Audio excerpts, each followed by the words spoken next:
నమస్తే, welcome to Raj news special drive. నేను శ్రీకాంత్. కర్ణాటకలో కాంగ్రెస్ పార్టీలో అధికారం మారింది. సిద్ధరామయ్య స్థానంలో డీకే శివకుమార్ ముఖ్యమంత్రి కుర్చీ ఎక్కబోతున్నారు. కానీ ఈ మార్పు కాంగ్రెస్ పార్టీకి ఎట్లాంటి లాభం జరగబోతోంది?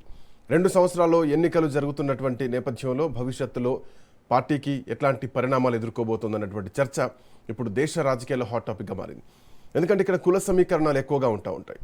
కర్ణాటక రాజకీయాలు కేవలం పార్టీ రాజకీయాలు మాత్రమే కాదు, అక్కడ కులాలు, మతాలు, మఠాలు, సామాజిక సమీకరణాల చుట్టూ తిరిగేటువంటి ఒక పవర్ గేమ్ ఇది. ఇప్పటి వరకు కర్ణాటక రాజకీయాల్లో ఒక స్పష్టమైనటువంటి ఫార్ములా కనిపించేది. బీజేపీ అంటే లింగాయత్ రాజకీయాలని, జేడీఎస్ అంటే ఒక్కలిగా సమీకరణం అని, కాంగ్రెస్ అంటే అహిందా రాజకీయాలని చెప్పేసి. అహిందా అంటే అల్పసంఖ్యాకులు, అంటే వెనకబడ్డ వాళ్ళు, హిందూ వెనకబడినటువంటి వర్గాలు, దళితులు. సో ఈ కలయికను అహిందా అంటారు. సో ఈ సమీకరణం మొత్తాన్ని కూడా సిద్ధరామయ్య చాలా సంవత్సరాలుగా బలంగా నిర్మించుకున్నటువంటి వ్యక్తి. అందుకే కాంగ్రెస్లో ఆయన కేవలం ఒక ముఖ్యమంత్రి మాత్రమే కాదు, ఒక భారీ ఓటు బ్యాంకుకు ప్రతీకగా ఉన్నటువంటి నేత.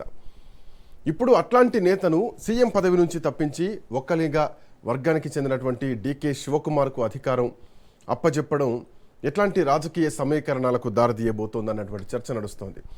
ఇక్కడే కాంగ్రెస్కు ఒక సవాల్ కనిపిస్తోంది. గతంలో కూడా ఇట్లాంటి కొన్ని ఎగ్జాంపుల్స్ ఉన్నాయి కాంగ్రెస్ పార్టీకి. వాటితో భారీ మూల్యం చెల్లించుకుందని చెప్పాలి. లింగాయత్ సంబంధించినటువంటి లింగాయత్ వర్గానికి చెందినటువంటి నేత వీరేంద్ర పాటిల్ని 90స్లో సీఎం పదవి నుంచి తొలగించిన తర్వాత లింగాయత్ ఓటర్లు మొత్తం కూడా కాంగ్రెస్ పార్టీకి దూరమయ్యారు. ఉత్తర కర్ణాటకలో పార్టీ తీవ్రమైనటువంటి నష్టాన్ని చూసింది. ఇప్పుడు అదే పరిస్థితి అహింద వర్గాల్లో వస్తుందా సిద్ధరామయ్యను తప్పిస్తే అన్నటువంటి ఒక భయం కాంగ్రెస్ పార్టీలో కనిపిస్తుంది. ఎందుకంటే సిద్ధరామయ్యకి ఇప్పటికీ భారీ మాస్ ఫాలోయింగ్ ఉంటుంది. ఆయనకు నమ్మకమైనటువంటి ఎమ్మెల్యేల సంఖ్య కూడా ఎక్కువగానే ఉంది.